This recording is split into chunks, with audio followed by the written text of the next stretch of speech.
ऋषि नहीं जाते। चूहे की हरकत से सच्चे शिव की उनके मन में भावना नहीं होती। गुरु विरजानंद के चरण में नहीं जाते। तो जितने आज हम ये लोग यहाँ बैठे हैं और ये चर्चा सुन रहे हैं, इसका सौभाग्य आपको और हमको नहीं मिलता, फिर तो वो शंकरी पर शंकर का प्रसाद लेने के लिए लाइन में लगे रहते और शिवरात्रि को इस प्रकार से ही मनाते। महर्षि के संबंध में आप लोगों ने बहुत सुना है। संसार का ऐसा कोई तबका, ऐसा कोई वर्ग नहीं जिस पर महर्षि की कृपा ना हो, महर्षि के उपकार ना हो। आप कुछ भी किसी का भी नाम लो, महर्षि के जीवन में उसका कहीं ना कहीं उल्लेख अवश्य मिलेगा। और महर्षि ने वो कार्य किया। महर्षि के पहले भी बहुत से महापुरुष हुए, महर्षि के पहले भी बहुत सी संस्थाएं थी, महर्षि के पहले भी बड़े आध्यात्मिक गुरु हुआ करते थे, सब कुछ था। लेकिन महर्षि ने जो कुछ किया वो उसके पहले किसी ने नहीं किया। ये बड़े मैं विश्वास के साथ कहता हूं। आप कल्पना कीजिए, यदि ऋषि दयानंद नहीं आते तो हमारे ये माताएं बहनें जो हैं ये गायत्री मंत्र बोल सकती थी क्या? यदि महर्षि दयानंद नहीं आते तो आज सारे लोग जो यहां बैठकर तथाकथित, हम तो जातिवाद को मानते नहीं है, लेकिन कुछ लोग जिनको शूद्र कहते हैं, दलित कहते हैं, क्या वे इस प्रकार से इन मंत्रों को सुन सकते थे क्या? बोलना की बात छोड़ दो, वो सुन भी नहीं सकते थे। यदि ऋषि दयानंद नहीं आते तो जो सबसे बड़ा उपकार था, जिस वेद की व्यवस्था को समाज भूल चुका था, जो सनातन धर्म की मुख्य धारा से समाज कट चुका था, सनातन संस्कृति छिन्न भिन्न हो गई थी, उन सबको यदि कोई ने स्थापित किया तो वो ऋषि दयानंद सरस्वती है। स्वामी शंकराचार्य के बाद में यदि कोई नाम आता है तो ऋषि दयानंद सरस्वती का आता है।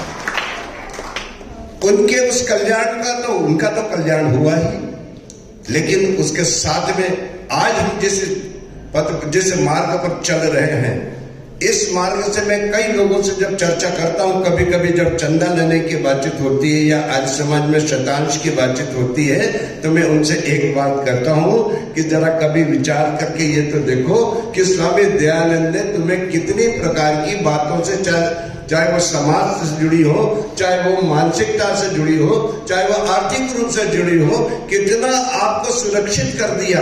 अन्यथा आपका कितनी जगह आप लुटते, कितनी जगह आप चढ़ावा चढ़ाने जाते, कितनी जगह आप अपने भाग्य के लिए पंडित के आगे पीछे घूमते, न जाने क्या क्या था, कितने स्थान से आपको उसने बचा लिया। तो आपको स्वामी दयानंद की कृपा है। निश्चित रूप से यदि वो नहीं होते तो आज हमारी स्थिति भी कुछ इसी प्रकार की होती।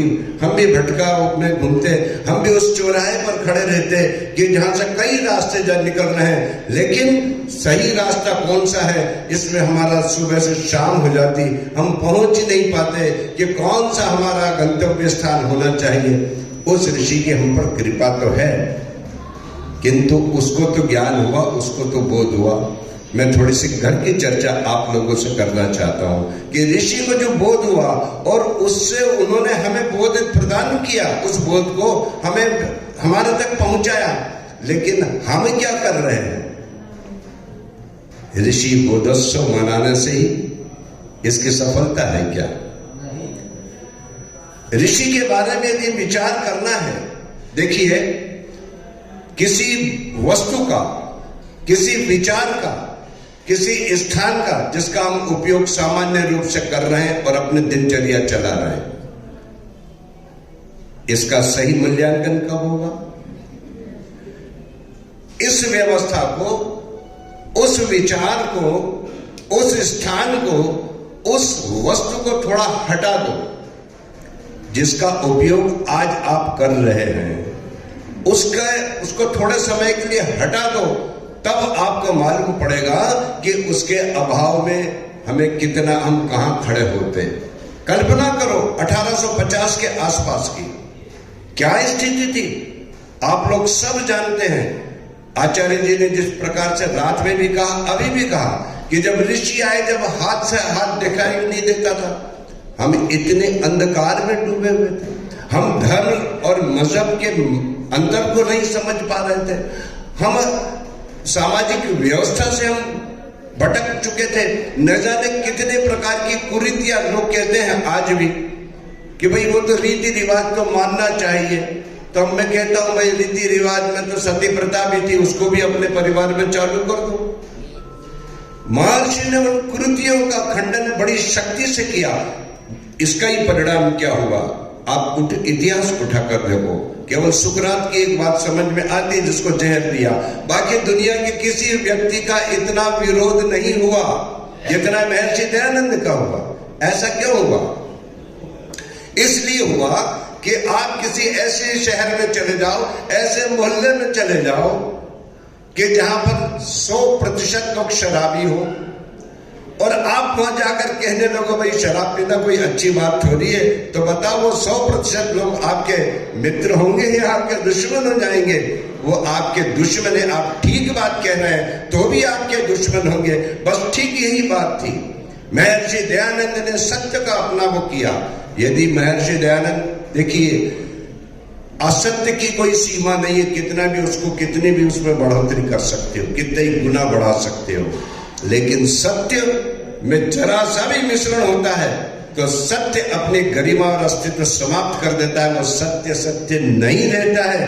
वह सिद्धांत ऋषि दयानंद ने कहा। आचार्य जी जिसकी बात रात को कर रहे थे, न जाने कितने लोग थे, थियोसॉफिकल सोसाइटी, धर्म सभा, प्रार्थना सभा, ये सब स्वामी जी के साथ में जुड़कर बहुत बड़ा एक संगठन बनाना चाहते थे। किंतु शर्त क्या थी? शर्त थी वेद भी और वेद ही। वो कहते थे कि आप वेद को भी मान्यता दो, इतना कह दो केवल। महर्षि कहते थे नहीं, वेद भी नहीं, वेद ही। क्योंकि महर्षि ने, कोई व्यक्ति किसी दुकान पर जाए और वहां से कोई सामान खरीद के ले आए और ये कहने लगे कि मैं इंदौर की सबसे बढ़िया दुकान से सामान लेकर आया हूं, इसमें किसी प्रकार की कोई गड़बड़ नहीं हो सकती है, तो उसका कथन विश्वसनीय नहीं है। किंतु वो व्यक्ति अनेक दुकानों पर जाता है, उनकी वस्तु को देखता है, उनके भाव को देखता है, उसकी क्वालिटी को देखता है, और उसके तोल मोल को फिर देखकर जब फिर किसी एक दुकान का चयन करके सामान खरीद कर लाता है, तो फिर आप कह सकते हैं कि मैं कोई एक अच्छी दुकान से देख कर लाया हूं। मेरे ऋषि ने 3500 पुस्तकों का अध्ययन किया। कितना? कल्पना के बाहर है। 3500 पुस्तकों का अध्ययन करने के पश्चात वेद को कहा कि सर्वमान्य ग्रंथ है, क्योंकि सदा के लिए सनातन है, सर्व कल्याण के लिए पूर्ण है, निष्पक्ष है, सबके लिए है, ये केवल वेद ही हो सकता है। इसलिए वेद का प्रचार किया। और बुद्धिमान लोग अनेक जो किसी भी संप्रदाय के थे, जरा विचार करके देखो, दुनिया में कोई ऐसा उदाहरण दिखे तो बताओ। स्वामी दयानंद वेद की बात करते थे, लेकिन आर्य समाज की स्थापना के लिए पहला दान किसने दिया? अल्लाह रखा खान ने। पहली जमीन किसने दी? एक पारसी सज्जन अनिल जी मानक जी शाह ने दी। पहला अर्जुन सिंह जी कौन थे मालूम है आपको? भगत सिंह के, सरदार भगत सिंह के दादा, वे आर्य समाजी बने। ट्रिब्यूनल पेपर के संपादक थे भाई, क्या नाम उनका, मठीजा जी, अमृतसर में सरदार थे। उन्होंने अपने यहाँ पर आर्य समाज की स्थापना की। महर्षि के संपर्क में कितने प्रकार के लोग आए, कैसे कैसे लोग आए, विभिन्न विचारधारा वाले, विभिन्न मजहब वाले। महर्षि के बाद में जिन लोगों ने कार्य किया, एक आए थे सैमुअल स्टोक, काय के लिए आए थे हिंदुस्तान में, इस देश में ईसाईयत का प्रचार करने, लोगों को करने के लिए। लेकिन वो स्वामी श्रद्धानंद और लाला लाजपत राय और एक पंडित जी थे, उनका नाम भूल रहा हूं, उनके संपर्क में आए और उन्होंने देखा कि आर्य समाज तो इस प्रकार की बातचीत करता है, क्योंकि इनकी पृष्ठभूमि में महर्षि दयानंद का ही आशीर्वाद था।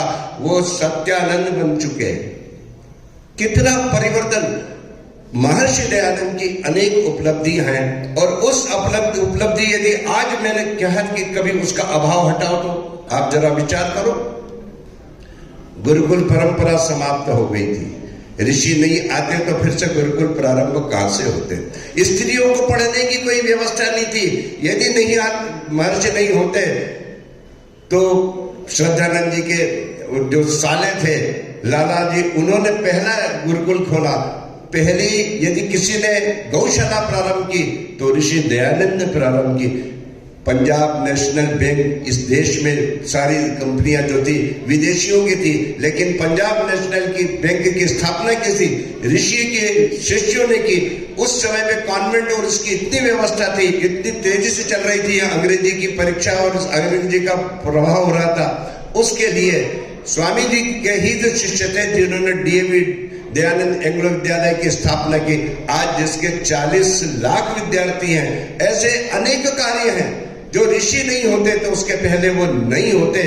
तो ऋषि दयानंद के कार्यों को तो अनंत हैं। और एक और बड़े विश्वास, एक बड़े उसके साथ कहता हूं कि समाज में जो कार्य जितने भी हैं, जितने चित्र लगे हैं और दूसरों के घर में भी लगे रहते हैं, ये किसी 3 कारण से लगते हैं। या तो उनका जीवन आध्यात्मिकता के कारण समाज में उनका स्थान बन गया, या उन्होंने कोई राजनीतिक या राष्ट्र के लिए कोई कार्य किया हो, और या फिर उन्होंने कोई आध्यात्मिक या सामाजिक कार्य किया हो। यह 3 कारणों से किसी की पहचान बनती है। ये तीनों बातें किसी एक जगह देखने में मेरे तो नहीं आई, कोई इतिहास में आपको आए तो बता देगा। लेकिन महर्षि दयानंद एकमात्र ऐसे व्यक्ति हैं, विश्व के पहले व्यक्ति कि जिन्होंने अध्यात्म के लिए सोचा, जिन्होंने राष्ट्र के लिए सोचा और जिन्होंने समाज के लिए सोचा। और सोचा ही नहीं, उसके लिए इतना प्रयास किया कि 1-2 बार नहीं 16 बार भी मौत सामने आई तो उससे टकरा गए, लेकिन अपने उस लक्ष्य को नहीं छोड़ा। इसलिए नहीं कि कोई नई पार्टी बनाना थी, इसलिए नहीं कि कोई नई संस्था खोलनी थी, इसलिए नहीं कि परिवार के लिए कुछ सोचना था, इसलिए नहीं कि उनको अपने ये लोकेशना थी, सिर्फ वो दूसरों के लिए जिए।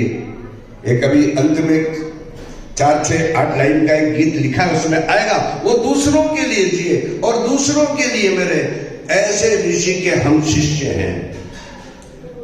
कहा जाता है, सुनते हैं, यदि मर्यादा की किसी को बात देखना हो तो भगवान रामचंद्र के जीवन से देखो।